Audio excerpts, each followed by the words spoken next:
Some betrayals don't come with shouting. They come with a smile at the kitchen table, a family laugh that lands like a slap. And the worst part is how fast your mind tries to excuse it because we're taught to keep the peace, to be the bigger person, to swallow the sting and call it love. Tonight's story isn't here so we can cheer when someone gets what they deserve, and it's not here to put anyone on trial in our hearts. It's a quiet walk through a moment that felt like the end, money missing, trust shattered, and a mother saying, "You can't do anything like that. Sentence was a cage." We're just going to listen, breathe, and notice what pain does to a person when it's wrapped in familiar voices. Because sometimes the door doesn't open with comfort. Sometimes it opens with a knock so hard the whole house trembles. And one person stepping inside changes everything. I was trembling, reaching into my bag, ready to say, "Don't worry about what happens next," while they laughed like I was harmless. If you've ever been used by the people you protected, stay with me. Let's go back to the morning after my brother's wedding when I checked my account and 8.4K was gone. My name is Briar Caldwell. And I'm not telling you this for revenge. I'm telling you because for years, I thought being the good one meant staying quiet, paying up, and swallowing the hurt. If you've ever been used by the people who were supposed to love you, you'll understand why my hands were trembling that day.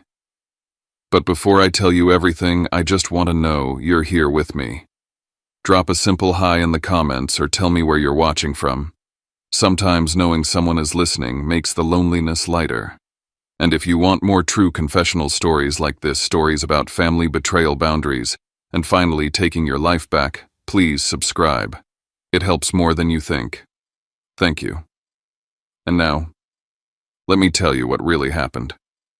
The morning sun poured through the arched windows of our boutique hotel suite in Charleston, but even the golden light couldn't touch the weight sitting in my chest.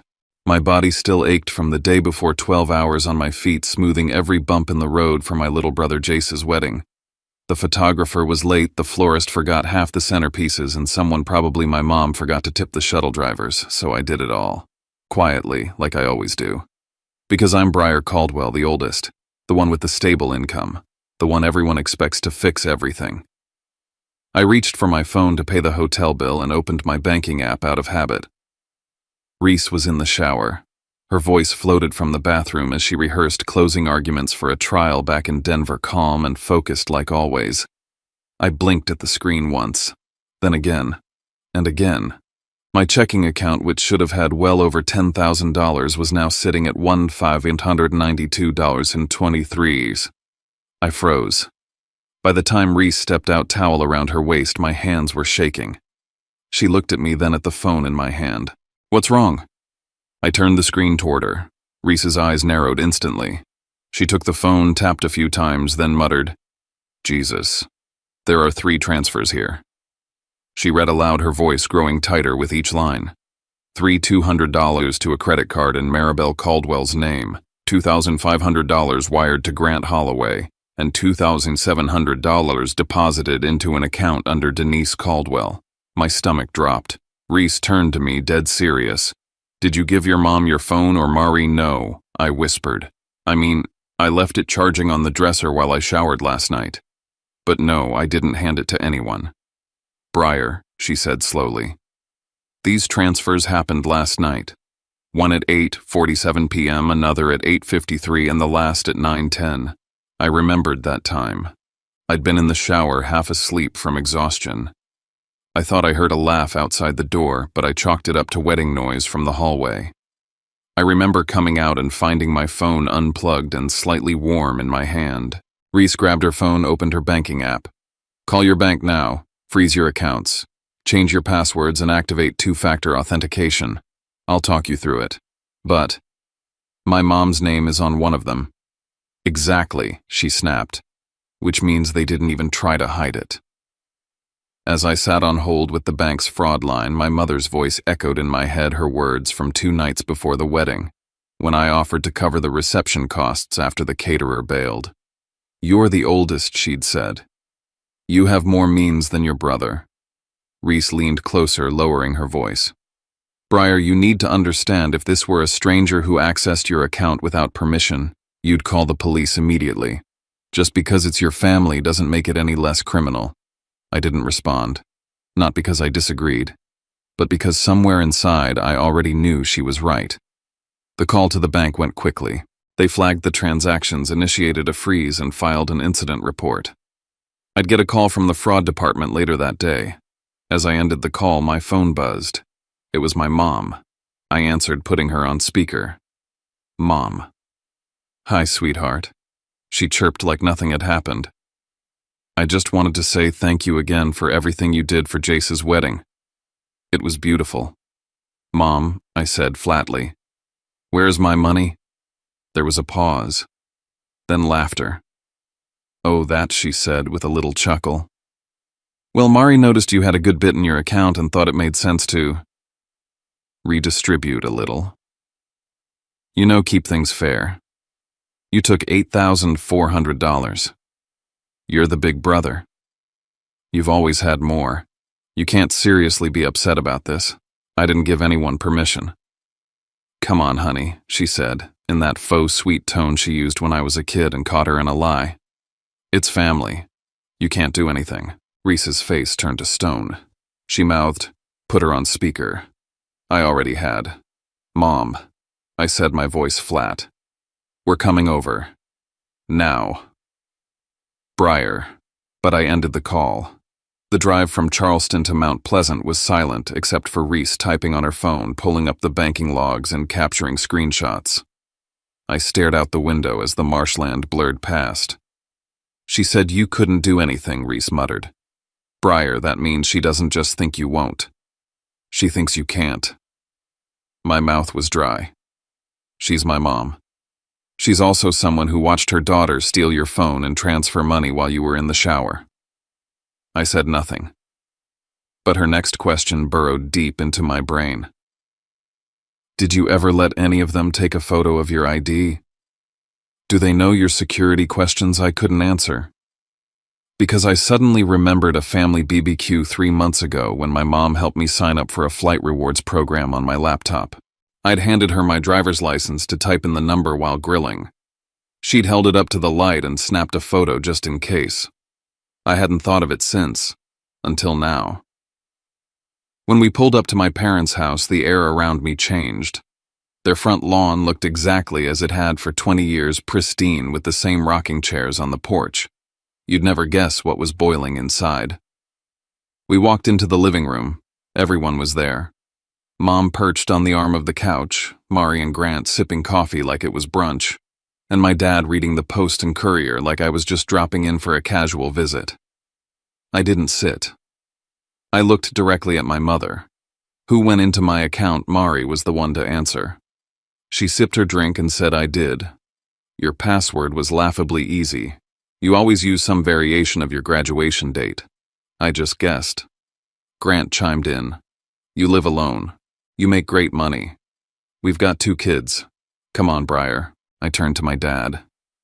You're just gonna sit there. He glanced over his glasses. Don't bring outsiders into family matters. I felt my body lock into place. Give it back, I said. It's already gone. Mari shrugged. Part of it was a wedding gift for Jace. The rest helped pay off some debt. And we bought a few things. Essentials. My mom stood up and smiled. Sweetheart, you really can't do anything. You'd embarrass yourself. That was when my hand moved. I reached into my bag and pulled out a thick folder. Her smile faltered for just a second. I placed it gently on the coffee table. Don't worry about what happens next, I said, cold and even. They all started laughing until the front door shook from a violent knock. A second bang followed. Then a third. When the door opened and they saw who walked in next, the room went dead silent. Detective Marisol Vega didn't look like a threat. She was petite, composed, and spoke with calm precision that cut sharper than any raised voice could. She flashed her badge as she stepped over the threshold. Detective Vega, Financial Crimes Unit, she said. I need everyone to remain calm. Mari's mouth opened and closed like a fish gasping for air. My mom looked like she might faint. Sir Vega turned to me. You're Briar Caldwell. I nodded. She gave a small nod and pulled a notepad from her jacket. You filed a fraud report this morning, correct? We reviewed the initial information. Due to the amount, the number of beneficiaries, and the fact that the suspected parties are close family members, it triggered an expedited field investigation. That's why I'm here. Excuse me? My mom snapped. You're bringing police into my house. Vega didn't even blink. This is a financial investigation. You're not under arrest. But I need to ask each of you a few questions. Grant stood up. This has to be some mistake. Maybe the bank glitched. Briar's just confused.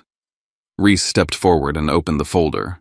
Inside were printed screenshots of every transfer with timestamps. The log from the bank, my ID, my phone access records, all of it. Vega took one glance and said, "Thank you." Then she turned to Mari. "How did you gain access to his account?" Mari's voice was barely a whisper. "He uses the same kind of password all the time. Graduation dates, dog names. Did anyone else assist you?" Mari looked at my mother. And then it happened. She said, "Well, Mom told me he always uses the same answer to security questions. She helped me guess it last year when I locked myself out of Netflix." Vega scribbled something down. "So your mother knew or had access to his security answers." My stomach turned. Denise stepped in, her voice climbing. "This is ridiculous. You're twisting things. We didn't steal, we just redistributed. We're a family," Ma'am Vega said flatly. "Accessing someone's bank account without authorization is a felony, whether you're related or not." My dad barked from the corner. "This is still my house, and I don't allow strangers interrogating my family under my roof." Vega ignored him. She pointed to the log. "We also noticed a failed transaction early this morning, another transfer attempt for $1,500 that was flagged and denied by the bank's risk algorithm." I froze. They'd tried to take more. This wasn't a one-time lapse. This was a pattern. A system. Vega turned to me.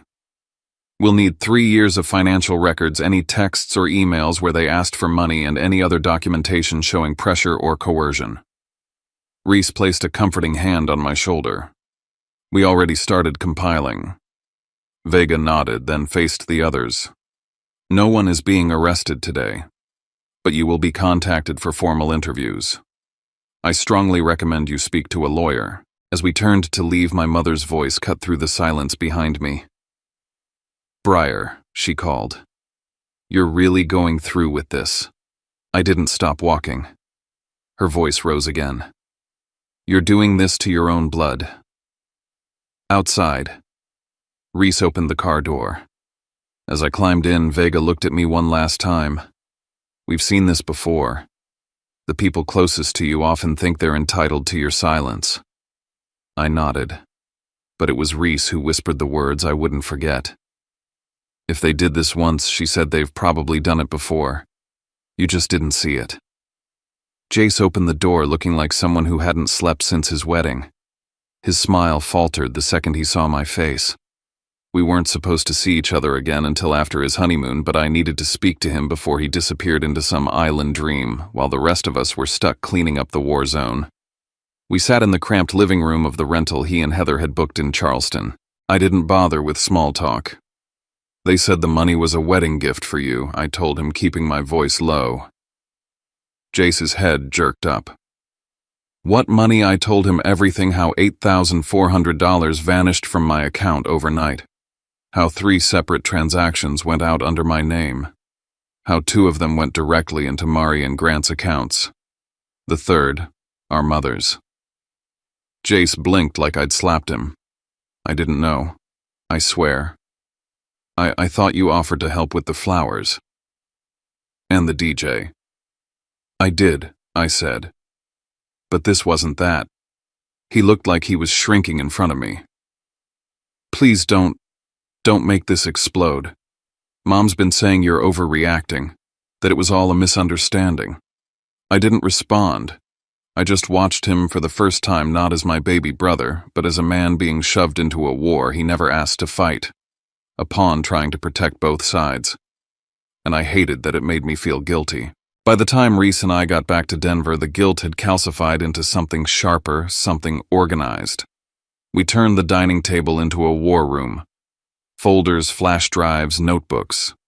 Reese set up a shared drive to store everything we found. Her calm efficiency grounded me. I didn't know how I would have done this without her. We pulled up my bank records, messaging history, Venmo, PayPal email threads, even texts I'd forgotten about. "You deleted some of these, didn't you?" Reese asked quietly as she restored a backup. "Yeah," I admitted. "I used to get overwhelmed. I figured if I didn't see them, it would stop feeling like I was always being asked for something." But now, reading them again, I realized how methodical it all was. They started small, $100 for school supplies, $50 for pizza night. Then it turned into, "We're short on rent," or "Can you cover daycare just this month?" Always wrapped in guilt. Always near a family milestone, a birthday, a graduation, a Sunday dinner. They didn't even wait between asks sometimes. I'd say yes, and another request would come days later, like an automated withdrawal. Keaton Price, the financial abuse attorney Reese connected us with, confirmed what we feared. "This is a textbook pattern," he said on the Zoom call, voice steady. "They trained you, Breyer, slowly, strategically. You were the emergency fund they could guilt into silence." I ran a tally of the last 3 years. The number made my stomach turn. It wasn't just a few grand here and there. It was nearly $40,000. More than my car cost. More than most people's student loans. "You're not crazy," Reese said when she saw my face. "They did this with intention." Then came the part that chilled me. I found 3 recurring transactions, small ones. $30, $45, $62. Same day, every month. Different descriptions: family lunch, baby clothes, field trip. I had no memory of sending those. No messages referencing them. No receipts. I stared at the line items. "I don't remember this. I didn't send these." "Then someone else did," Reese said. "Or someone accessed your account." Suddenly I was back in every family dinner, every time my phone sat unattended, every sleepover at Mom's when I was too tired to care. It didn't feel like theft. It felt like they believed they had a right. That night the group chat started lighting up. "Mari. My account's been frozen. What the hell, Mom? I told you, dragging family through this makes you look worse than us." Grant. "You're letting some outsider manipulate you. Real men don't betray blood." Dad. "This ends now. Or you're not my son." Every message tried to paint Reese as the villain. Not once did they ask how I was.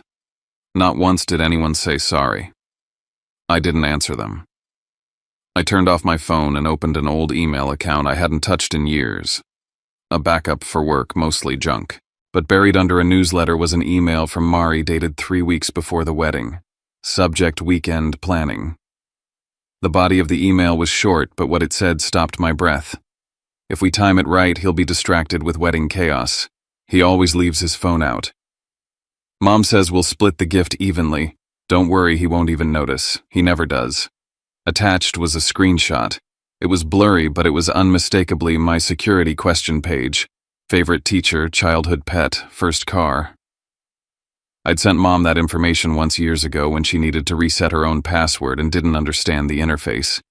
I'd forgotten all about it, but clearly she hadn't. I dropped the laptop onto the table like it burned. "This wasn't spontaneous," I whispered. "This was planned." Reese didn't flinch. "Now you know what you're fighting. And it's not just ignorance. It's entitlement with a strategy." I sat there for a long time. Then I stood up and deleted the family group chat. From here on out, I said, they don't get to talk to me like I'm still the one holding it all together. We finalized the case file on a Wednesday. Denver was icy, but inside our apartment the air burned with focus. Reese built a spreadsheet that spanned 3 years of damage dates, amounts, explanations, or lack thereof. I compiled screenshots of texts, emails, guilt trips, and fake emergencies. Keaton helped us label everything under legal terms: coercion, unauthorized access, manipulation. I called the bank's fraud department and requested a device access log. That's when I got the second real punch to the gut. The representative confirmed that yes, someone had accessed my account from a different IP address the night before the wedding. A tablet, registered in Mount Pleasant. Not my device. They hadn't just guessed my password while I was in the shower. They'd been preparing. I took the report straight to Reese. They used something else. Something I didn't even know existed. Reese looked at me like she wanted to throw something. They knew you'd never question them. That was the first vulnerability, not your password. Your loyalty. We packed everything into a folder, literal and digital, and drove straight to the financial crimes unit in Aurora. Vega met us in a glass-walled conference room, calm and expressionless. She didn't say much, just nodded as I laid out the pieces. My voice shook when I handed over the screenshot of my mother's old message with the security answers. This wasn't just family overreach, I said. This was theft. And they knew exactly what they were doing. Vega glanced through the binder and closed it gently. We'll begin interviews this week. We barely made it home before the next wave hit. Text messages, voicemails, emails, Facebook comments from second cousins. Mari sent a group-wide email calling me emotionally unstable, claiming Reese was a controlling outsider poisoning our family. My father posted on his neighborhood forum accusing me of abandoning family for money. My mother sent me a picture of her wedding ring captioned, "You're breaking more than accounts, son." Then came the calls to my office. "Hi, I'm trying to reach Briar Caldwell. I'm his mother. Can you confirm he still works there?" I only found out because our front desk flagged it as unusual. Reese looked at me across the kitchen. "This is escalation. They want to make you unstable enough to fold." I didn't fold, but I did shake when I saw them. Mari and Denise, standing right outside my building. Mari held a binder. Denise wore pearls like it was church. "We came to talk," Mari said. "No," I said. "You came to pressure me. There's a difference." Mari tried first. "You know we love you, right? But this, going to the cops. You're destroying us." "Yourself," Denise added coldly. "Don't you see how far you've drifted since dating her?" I laughed. Not because it was funny, because it was surreal. "You stole from me, and you want me to apologize for noticing they didn't answer." Mari only hissed. "We're not scared of court. We know things too." I didn't ask what. I just stepped back, pulled out my phone, and hit record. "You need to leave," I said, steady now. "This is harassment." Mari scoffed. "We gave you everything, and you repay us like this." I didn't blink. "You gave me expectations. That's not the same." The next day, Detective Vega called. "We have their interview scheduled. Just a heads up, things might escalate." I glanced toward the front window. I already knew they would. It started with a text from Reese before I even had coffee. Mari's account triggered an alert. Bank contacted her directly. Vega's office is pulling data. Then another one followed. "Check your email, Keaton sent you a new intake form." I sat at the kitchen table, hands wrapped around a mug I wasn't drinking from, staring out into the gray Denver skyline. A quiet morning with a storm underneath. By noon, Mari's panic had begun bleeding through my phone. "You went too far, Briar. Why would you do this? I can't even access my savings right now. Do you realize what you've done to our family?" No apology. No denial. Just panic. For themselves. I didn't have time to respond because Jace called. "Please," he said. "Don't hang up. Just meet me. One time. Somewhere neutral." I didn't want to. I didn't trust myself to look at him and not think of that wedding, of the toast I gave, of the envelope I handed Mari, thinking I was blessing his new chapter, not funding a crime. But I said yes. We met in a nearly empty cafe near City Park. Neutral ground-wide windows, early enough no one else was watching. Reese waited in the car just in case. Jace looked like he hadn't slept since the honeymoon ended. Pale hollow under his eyes, like guilt had been keeping him company. I didn't know he said before he even sat down. Not everything. But I knew something wasn't right. I didn't say anything. I wanted him to speak. They said you'd never notice, that it was just a transfer to help cover things. Mari joked about waiting until you're distracted. I thought she meant asking for help, not he swallowed stealing. "You heard them plan it?" I said, not a question. He nodded, shoulders folding in. I thought it was harmless. I didn't think they'd take that much. I didn't think you'd get hurt like this. I should have said something. You let me walk into my own ambush, I said softly. I was scared. Of what they'd do. Of what would happen to the wedding. I just wanted peace.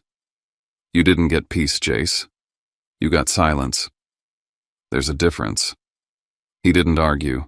He just looked down at his hands like he wasn't sure they belonged to him anymore. That night, Reese and I sat with Keaton going over possible counters. Grant had started hinting to people that I had consented to the money being used, that I helped out more than I remember. Reese pulled up a screenshot from over a year ago, me replying to a message from Grant with, "We'll figure it out. They'll twist that Reese warned. They'll build a story out of scraps. They don't have facts," Keaton added. "But they'll muddy the timeline, make it look like you were part of it until you weren't. It's projection. It's survival instinct. Survival." That word came up again later when Denise called crying. "Frank can't sleep. I can't breathe. People are talking. You've brought shame on this family. Mom, I was robbed. You were family. And now you're a lawsuit. Are you happy now? Is this what Reese taught you?" That last line struck hard, like I was some puppet, not a grown man reclaiming his life. I hung up. She didn't call back. Later that week, I got a letter in the mail. No return address. Just one sentence on the back of the envelope, "I believe you." Inside was a folded page, neat typewritten, from Hayden Kessler. "I'm not part of their immediate circle," the letter began, "but I know what Grant and Mari are capable of. I've watched them manipulate money out of cousins, guilt-trip older relatives, even forge signatures. If this case continues, I'm willing to speak on what I know. I read it 3 times, a crack in the wall. Before leaving our meeting, Jace said one more thing. They're planning something. I heard Mom say they might come to Denver again, but this time, it's not to talk." Reese pressed her hand on my shoulder when I told her. "Then we prepare. Cameras, locks, legal steps." I nodded. "If they want a war, they'll find out this time." I came armed. By the end of the week, my home felt less like a place to live and more like a surveillance post. Cameras covered the front and back entryways. I kept a spare recorder in my jacket pocket, my phone always in Do Not Disturb with select emergency contacts. I double-checked the peephole before opening the door. The trauma didn't just come from what they took. It came from not knowing how far they'd go to keep it. At Keaton's office, we filled out the first draft of the protective order. "You have enough," he said. "Multiple in-person confrontations, text messages that sound like threats, attempted access to financial data. This isn't overreacting. This is smart." Then came the alert from my bank. There was a failed attempt to reset your security questions. Call us if this wasn't you. I hadn't even used those recovery questions in years. The only people who'd ever known my high school mascot or my favorite childhood toy were family. "They're still trying to get in," I told Reese. "Too. They're not done." She was quiet, lips pressed together, then finally said, "Let's make sure we are." Detective Vega called the next morning. "Mari and Grant's interviews are complete. Their stories don't match, and we have sufficient technical evidence to move toward formal charges." My breath caught. "They will be notified soon," she continued. "The DA's office is reviewing for probable cause filings. It's moving fast now. And the others, Denise Frank. If more evidence ties them in, especially with digital trails or communication encouraging the crime, they could be named in future filings, civil or criminal. But for now, our focus is Mari and Grant." That night, as if summoned by the tension, Frank called. His voice was ice. The kind of cold you can't warm back up. "I heard from your mother," he said. "She's not eating. I'm ashamed of what this family has become. I didn't make it this way, Dad. I just stopped playing along. You embarrassed us. You turned on blood. You betrayed your name." There was silence. Then finally, "As far as I'm concerned, I don't have a son anymore." He hung up. I didn't move, didn't speak. Just stared at the floor as the ache hollowed out something in me I didn't even know was still intact. When Reese came home, she found me there. Quiet, motionless. She sat beside me and whispered, "You didn't lose them today. You just finally saw what they are." I leaned into her silent, breathing, letting it land. Then came a message from Jace. They're planning to pin it all on you and Reese before the hearing. I can't take it anymore. I looked up at Reese. Then we don't just defend ourselves anymore. We build our case. We go in ready to show everything. She nodded. Then we do it right. That night I didn't dream of weddings or bank statements. I dreamed of a courtroom, of chairs full of people forced to see the truth. And for the first time, I was ready for them to look. The morning of the hearing, my stomach was empty, but my head was clear. Reese checked every document one last time: bank records, screenshots, the fraud report, hallway camera footage. Keaton reminded me that today wasn't about winning. It was about drawing a legal line that couldn't be crossed. At the courthouse, I faced them without shrinking. Mari and Grant sat with their attorney. Denise and Frank stood behind them rigid. Denise tried to lean toward me and whisper that I could still stop this. Reese stepped in front of me before I had to answer. For the first time, I didn't feel the urge to smooth things over. Then Jace walked in. His eyes were red, his hands clenched. He told Keaton he wanted to testify.